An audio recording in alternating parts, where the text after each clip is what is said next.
what it is with Nigerian politicians.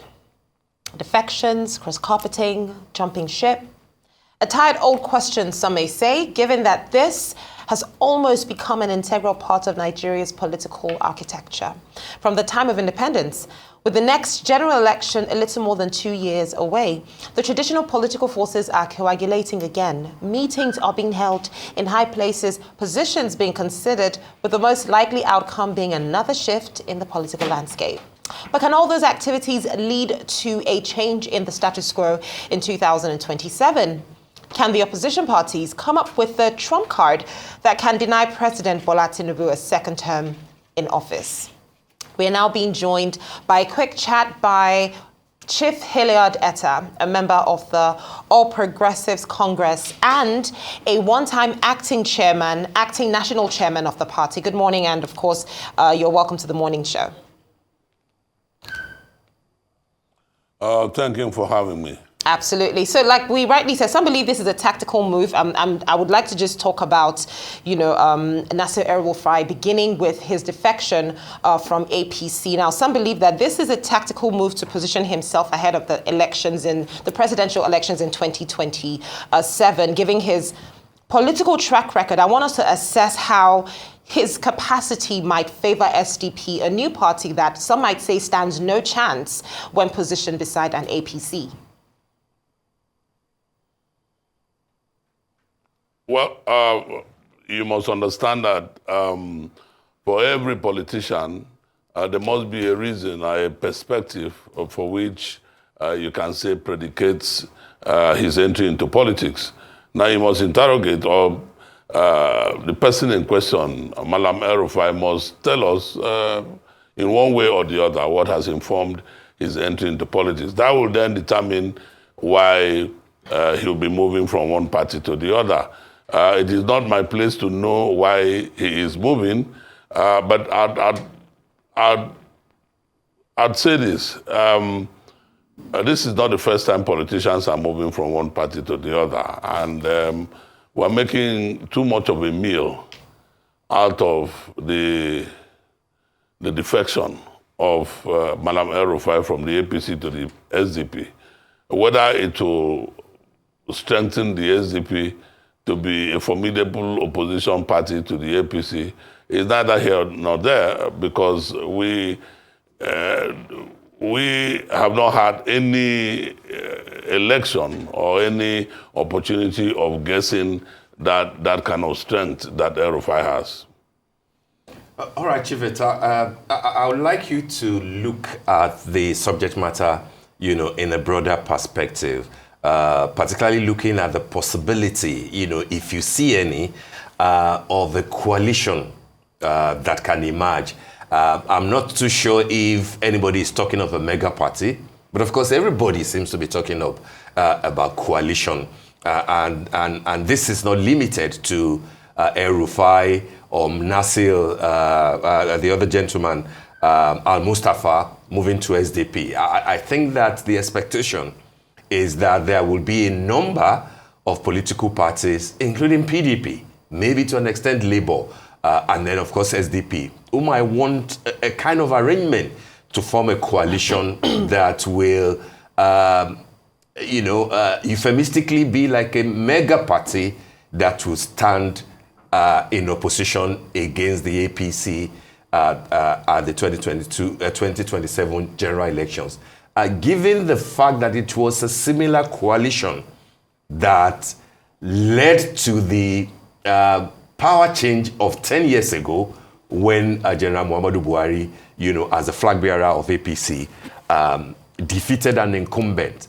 Given the fact that it was a coalition that got that done, do you see the possibility at all of a similar coalition happening between now and next year, and then targeting the politics of 2027 with a view to taking out, if possible, the APC? Do you see that happening at all?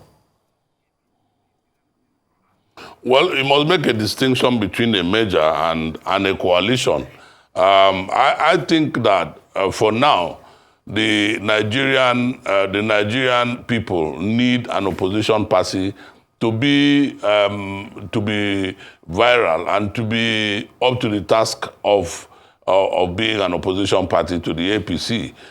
For a while now, we've not had the kind of opposition that the country needs, that our democracy needs to thrive. So if there is a tendency, or if there is a wish to come together and become this opposition, to be able to offer alternative route to development, alternative policies for government, then it will be a good thing for Nigeria. But you see, thunder hardly strikes twice at a particular place. What happened in 2013 must be put in its proper perspective. The coming together of President Muhammadu Buhari and President Bola Ahmed Tinubu was one of its kind, where you had two iconic individuals, one from the north and one from the south, who came together for this merger to thrive and to be able to do what we did in 2015. I dare to say that these kinds of individuals are lacking in the opposition party, and one is left to wonder whether the present permutations will gather the kind of trust, the kind of strength, and the kind of potency that the APC had in 2013. Now, the APC was not a coalition. The APC was a merger. Now, in coalition, you mean some parties coming together for a singular purpose of implementing an election. But here, parties came together and morphed into one and became the APC. So these are two different things. We are watching. We are watching to see how what happened in 2015 will be able to be replicated in 2027. But let me tell you something. In 2027, we are going to have President Bola Ahmed Tinubu, who, by all means, has kept his word to the Nigerian people with regards his manifesto. And all over the world, where you keep the promises that made the people to put you in office, the likelihood is that the people will respond by giving you their mandate once again. Now, whatever he is doing today was what he promised the people, and it is gaining fruit. So I wonder whether Nigerians who think that these kinds of permutations that is going on in Nigeria today will amount to what happened in 2015 have bothered to compare the two scenarios, have bothered to compare the two political developments at the time. In 2015, a lot of Nigerians were accusing the then president of not living up to expectation, of not living up to the promises that he made to the Nigerian people. Now, in 2027, you're going to have a president who is living up to the word, to his word, living up to the promises that he made to Nigeria. So these are two different cases entirely. So, like I said earlier on, it is very unlikely that thunder will strike twice at a particular place. Now, when you talk about, people saying the government in power isn't living up to expectations, would you say that it's a little too soon? Would you say that this might just be a little too soon to determine, considering it's just been 2 years and we're looking at 2027, which is give or take 2 years from right now, and then that would now usher in another 4 years of further development? Would you say it's too soon to determine? And in the face of several oppositions showing up and putting funds together to bring up a major leader in all of this in terms of their personal parties, what would you say is the major challenges that the opposition parties might be facing right now? Well, the major challenge that they face is that they are facing the person of the president today in Nigeria, the person, the person in the, present president of Nigeria today. This is their greatest challenge, because when you have a man who given all the obstacles that he had to face in 2023, surmounted them and became the president, and has, like I said earlier on, has kept his promises, and you now have the prospect of going against such a man, it is very unlikely that you're going to have success. This is their greatest challenge. Now, I have heard a lot of people say that maybe in the last election, had they come together, they would have been able to overwhelm the president. That is a conjecture. And in politics, it is what you see what you see is what you get. We got an election in 2023 that gave the presidency to Asiwaju Bola Ahmed Tinubu. And today, their greatest challenge is that he is a man that is so formidable in all parts of the country, that it will take more than these conjectures, these permutations that is going on, the movement of Malam El-Rufai and the movement of, Al-Mustafa to SDP, to change the politics of Nigeria as we have it today. Let me come in there, Chief Etta, given the fact that you say that one, it is unlikely that thunder will strike twice, and that those who are saying that for the 2023 elections, if the opposition had come together, maybe they would have won, and you call it conjecture. It would be conjectural to also say that APC and Asiwaju Bola Ahmed Tinubu will win just because you think that he's delivering on his promises. People might want to take you back to what actually happened in 2023, that APC didn't get a popular mandate. The party won, the president emerged, but then the opposition had more votes. In total, those who didn't vote for APC were far more than those who voted for APC. The states that the opposition parties won were far more than the state that the APC won. And if that scenario, that would be the conjecture, what you call a conjecture, if that scenario were to repeat itself, and that maybe something might give this time around in spite of the deliverables that you've alluded to that the president is doing.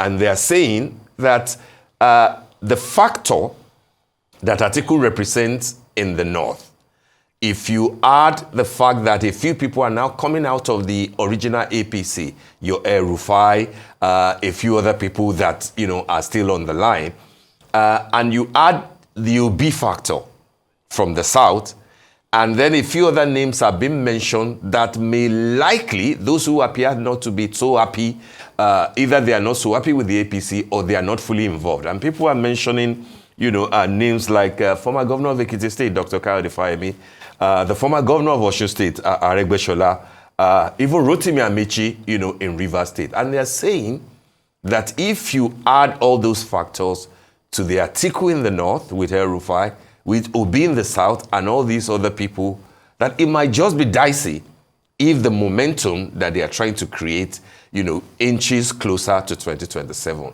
And therefore, are you saying that the strategy will be to keep the opposition parties disunited, or you actually think that there's a popular mandate, there's the possibility of a popular mandate this time around for Asiwaju Bola Ahmed Tinubu and the APC?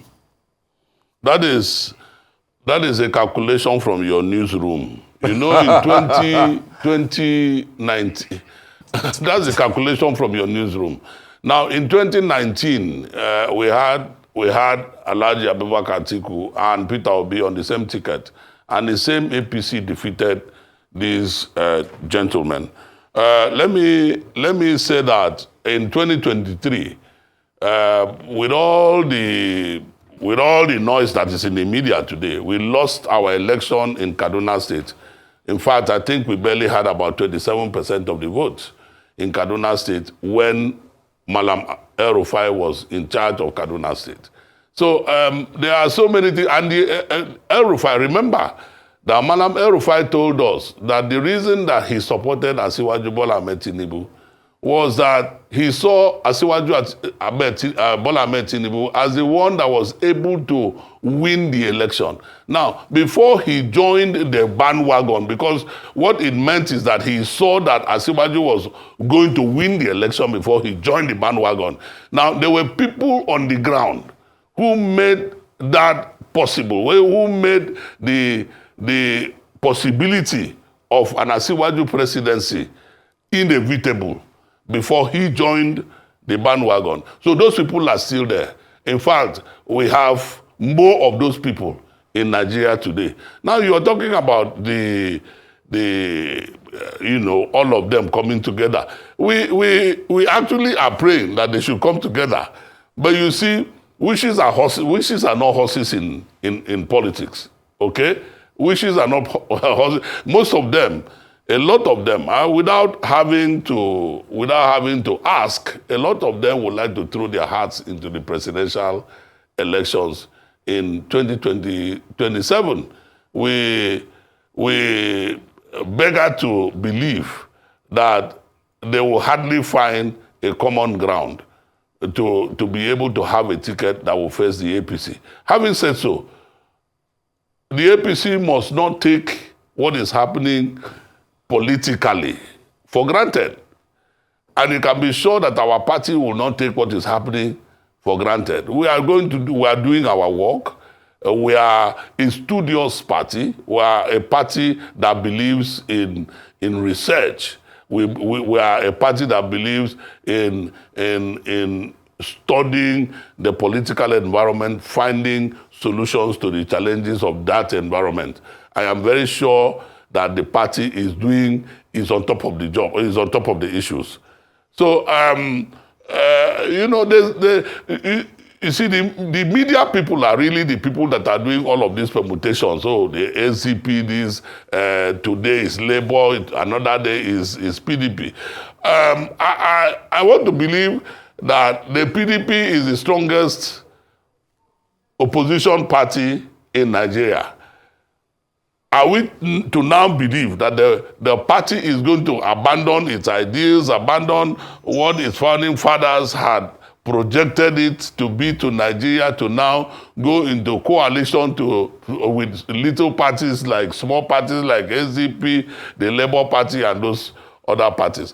Well, we are yet to see all of that. But I wager a guess this morning that all of that will not be able to put away Mr. President. That this president who has done so much for the Nigerian people and who continues to do so much for the Nigerian people will be given another mandate to continue. All right, well, Chief Hillard, Etta, thank you so much for joining us today on The Morning Show. This was a great conversation.